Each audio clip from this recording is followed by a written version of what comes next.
Welcome guys. सो आज का हमारा टॉपिक है इम्यूनिटी। दरअसल हम इम्यूनोलॉजी के बारे में पढ़ेंगे। इम्यूनोलॉजी मतलब इम्यून सिस्टम के पढ़ाई। लॉजी सबको पता है। लॉजी मतलब क्या होता है? पढ़ाई। लॉजी मीन्स पढ़ाई, logy means study, logy means study. क्या? Logy means study.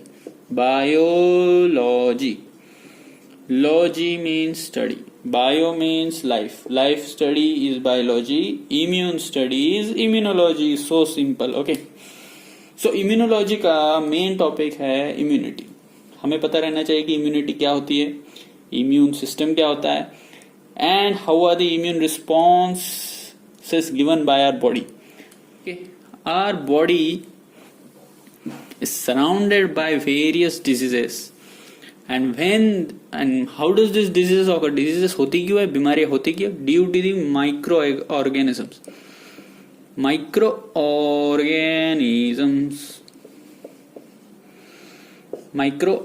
Micro means microscopic, जो कि आंखों से नहीं दिखाई देगा, सिर्फ और सिर्फ माइक्रोस्कोप से दिखाई देगा। अब वो तुम पे डिपेंड करता है तुम कौन सा माइक्रोस्कोप यूज करते, कंपाउंड, सिंपल या इलेक्ट्रॉनिक। ओके, सो माइक्रोस्कोपिक ऑर्गेनिजम्स को हम बोलते हैं माइक्रो ऑर्गेनिजम्स। वहीं पे अगर हम मैक्रो ऑर्गेनिजम्स बोलते हैं, MACRO, macro organisms. Macro means बड़े ऑर्गेनिज्म जो कि आंखों से देखे जा सकते। आंखों से देखे जाने वाले ऑर्गेनिज्म मतलब मैक्रो ऑर्गेनिजम्स, आंखों से ना देखे जाने वाले माइक्रो ऑर्गेनिज्म।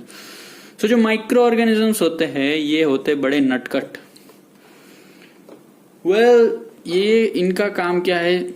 माइक्रो ऑर्गेनिजम्स का काम है जीना। जैसे हम जी रहे हैं वैसे वो बेचारे भी जी रहे, पर वो जिएंगे कैसे? How do they live? They live on the host. उन्हें चाहिए एक host, host cell. Host cell मतलब हमारे सेल। कौन? होस्ट सेल मतलब any cell on which they can live, any cell which is a eukaryotic cell. Which cell? Eukaryotic cell. So eukaryotic cell मतलब EU means TREU, true, TRUE होता है लेकिन मैं TREU बोल रहा हूं। So true nucleus, जिनके पास ट्रू न्यूक्लियस है। ट्रू न्यूक्लियस मतलब एक न्यूक्लियस जिसके पास एप्रोप्रिएट न्यूक्लियर मेम्ब्रेन हो। ये सेल है, सेल में न्यूक्लियस है और न्यूक्लियस के पास न्यूक्लियर मेम्ब्रेन एप्रोप्रिएट हो, बिना मतलब न्यूक्लियर मेम्ब्रेन होना चाहिए, तो हम बोलते हैं उसे eukaryotic.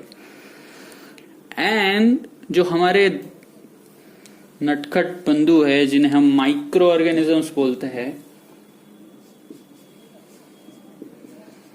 Micro organisms,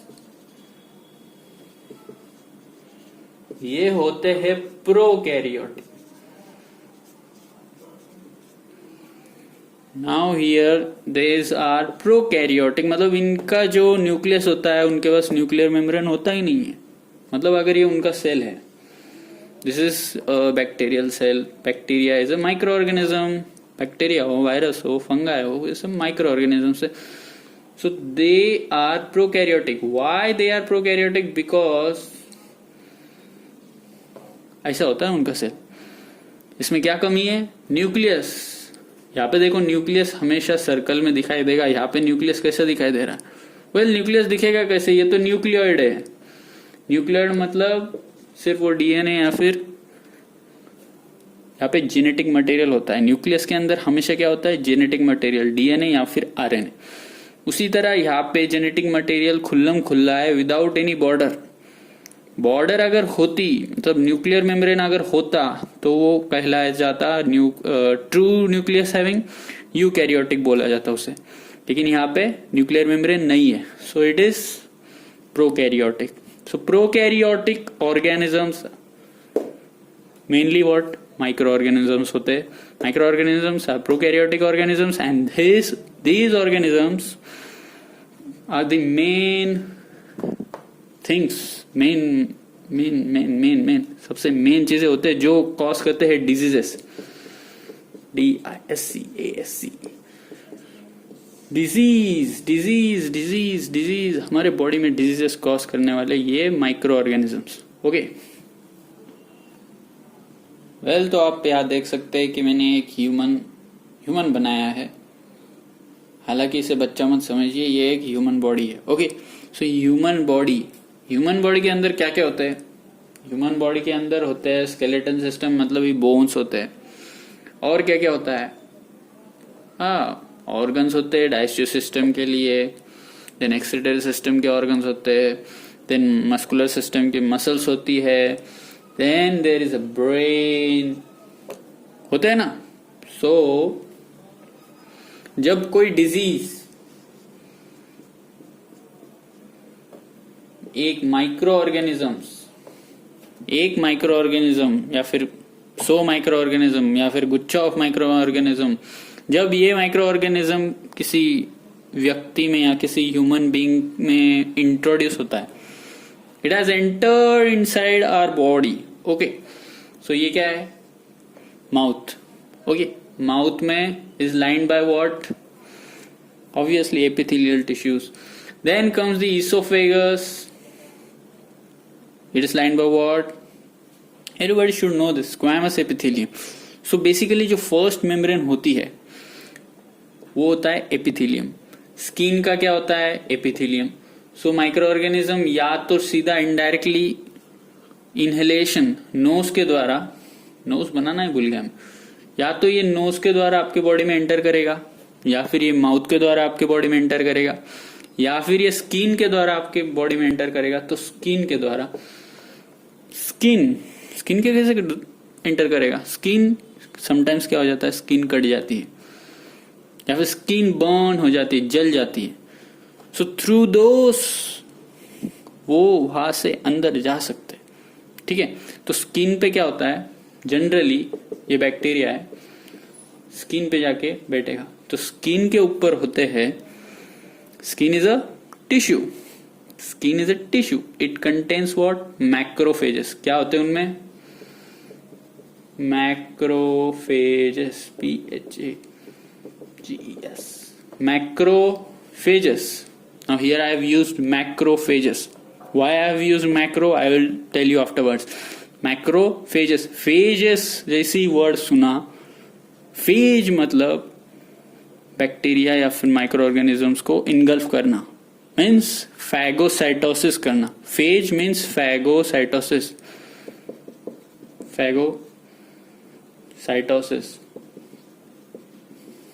So these macrophages will eat these bacteria, और एक बार इनको खा लिया तो क्या कोई खतरा है डिजीजेस का? बिल्कुल नहीं। ठीक है, so first cell which is important in our immune system is macrophages. Where are they located?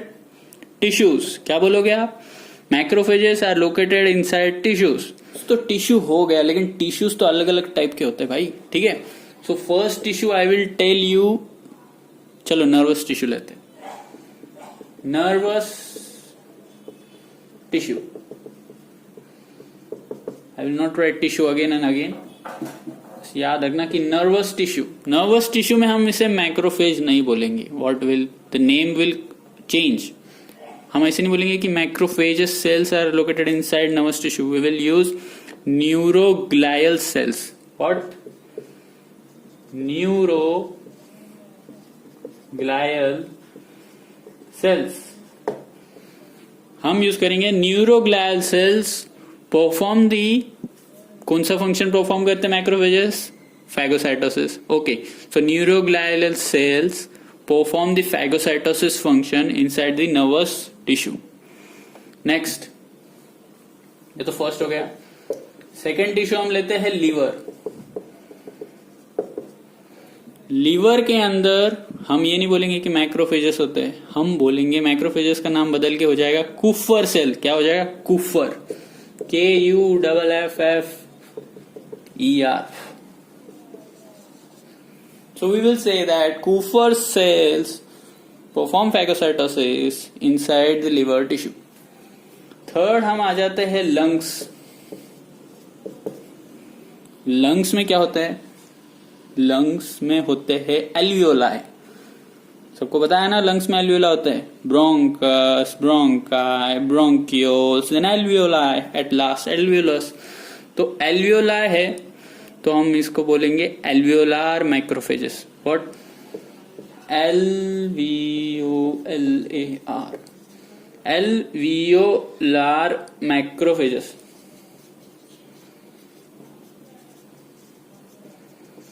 एल्वियोलार macrophages.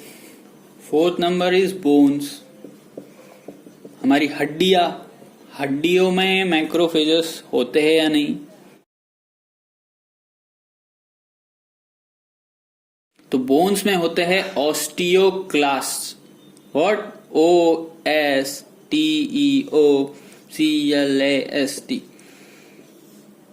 Osteoclast. Osteoclast का फंक्शन क्या होता है? वेल, ऑस्टियोक्लास्ट का फंक्शन होता है बोन ब्रेकडाउन। जो बोन होती है हमारी,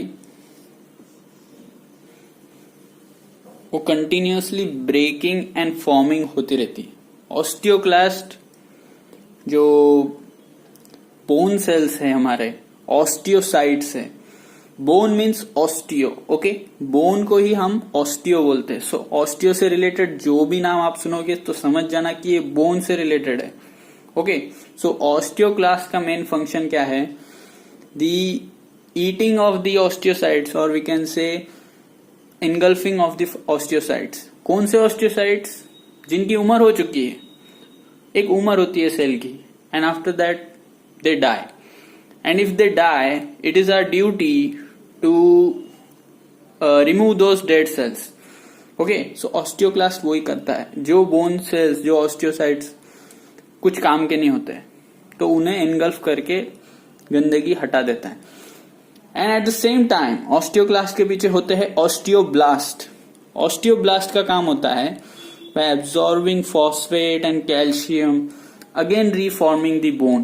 वो क्या करते हैं? फॉस्फेट और कैल्शियम जैसे मिनरल्स लेकर जो बोन ऑस्टियोक्लास्ट ने खा चुका है, जो जगह खाली हो चुकी है, वो जगह फिर से भर देता है, okay.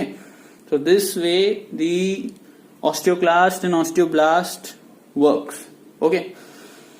So here you should remember that macrophages जो है, macrophage cells, they are differentiated into these names. अलग अलग टिश्यूज में अलग अलग नामों से बोले जाते हैं, ओके। ये सवाल तो सबको आएगा कि मैक्रोफेजेस टिश्यूज के अंदर आए कहां से? तो जाहिर सी बात है कि ये कहीं ना कहीं से फ्लो करके तो जरूर आया होगा। सो यस, मैक्रोफेजेस ब्लड के थ्रू आया है। And what is blood? Blood is nothing but it is the fluid connective tissue. क्या है blood? Blood is a fluid connective tissue. Fluid क्यों? क्योंकि वो लिक्विड फॉर्म में है। और टिश्यू क्यों? क्योंकि वो टिश्यू की तरह है। एंड कनेक्टिव है क्यों? सारे ऑर्गन्स को कनेक्ट करता है। So blood is a fluid connective tissue. Remember this, पूछा जाता है।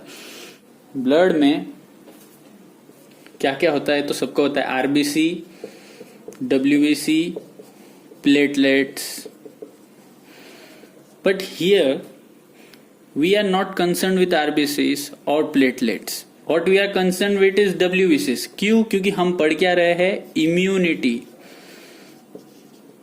इम्यूनिटी चैप्टर में इम्यून रिस्पॉन्स ट्रिगर करने के लिए, मीन्स इम्यून रिस्पॉन्स स्टार्ट करने के लिए WBCs are very important.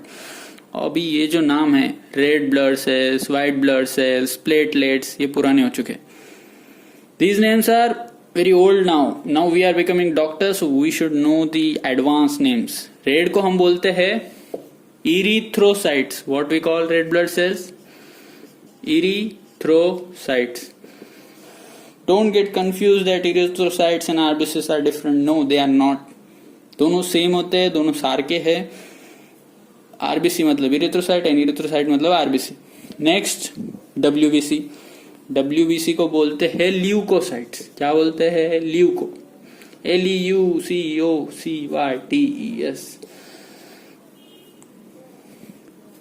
Red blood cells हो गए erythro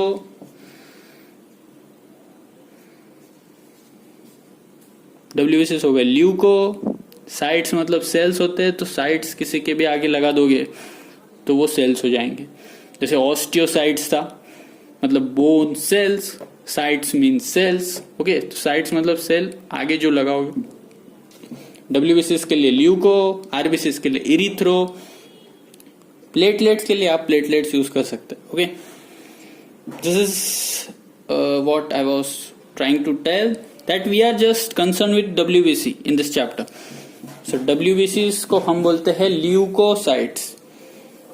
leukocytes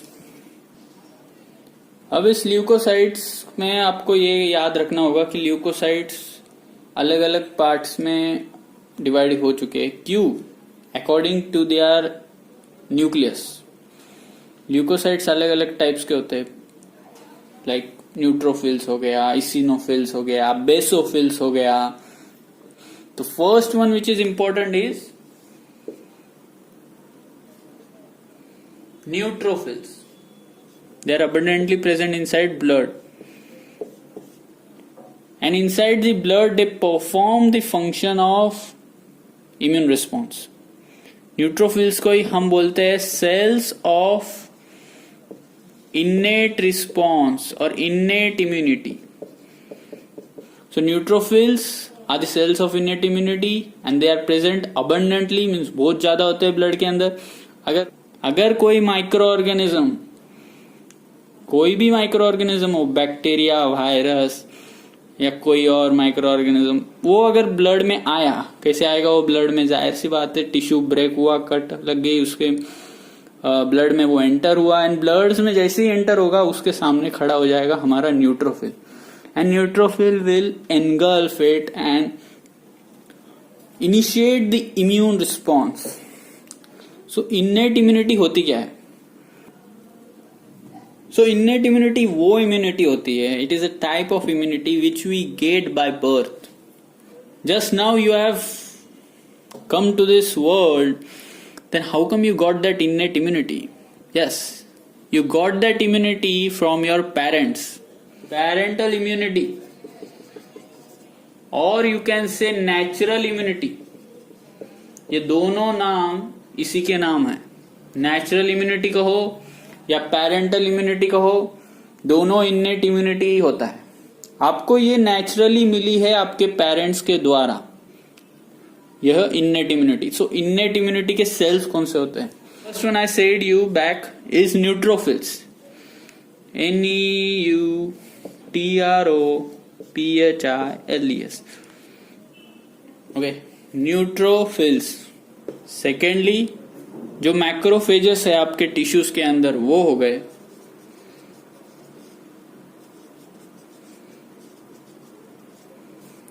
and there are some various proteins which are called as the complement factors ये दो तो हो गए जो कि फैगोसाइटोसिस करते हैं they are phagocytic in nature phagocytic nature मतलब खा लेना माइक्रो ऑर्गेनिज्म को एनगल्फ करना means to eat the micro organism ये दोनों काम कौन करता है neutrophils and macrophages in what innate immunity adaptive immunity start करने से पहले मैं आपको ये बताना चाहता था कि मैक्रोफेजेस कहां से आते so the second type of leucocyte the second type of WBC is the monocytes तो फर्क क्या है न्यूट्रोसाइट्स और मोनोसाइट्स में जो न्यूट्रोफिल्स है या फिर न्यूट्रोसाइट्स जो मैं बोल रहा हूँ उसको न्यूट्रोफिल्स बोलते हैं जो न्यूट्रोफिल्स है उनके पास होता है multilobular nucleus okay so as you can see in this picture I have shown you the neutrophils how they are so इस न्यूट्रोफिल को हम बोलते हैं पॉलीमॉर्फिक क्योंकि उसके पास पॉली मीन्स बहुत ज्यादा लोब्स का न्यूक्लियस है and it is granular leucocyte because there are granules present all over inside its cytoplasm. And one more thing, remember that the stain used to see these cells is a white stain. Rights scientist का नाम है, rights and Giemsa. Wrights and Jimsa stain is used to view these monocytes under microscope. So that's not here main concern. जो बात है कि monocytes are freely inside our blood stream. Just like the neutrophils are flowing, monocytes are also flowing. And these monocytes are in immature form. Mature नहीं है ये. These are immature. When these immature monocytes cross the blood and tissue border, ये blood से जब tissues में enter करते हैं, these monocytes when they enter, they become mature. They become mature and as they become mature, जैसे ही वो mature हो गए, उनका नाम हो जाए. जो monocytes थे, वो immature थे, जैसे ही वो tissues के अंदर enter हुए, उनका नाम हो गया macrophages. So macrophages are formed from monocytes. This is important. Next we will see adaptive immunity. Well, I will make different lecture on adaptive immunity because it is a vast chapter. बहुत बड़ा है वो topic. So till that time read books and read all this stuff and watch the slides which I am now uploading, and stay safe, take care, do study, and don't forget to subscribe and share my channel. Okay, bye. Okay.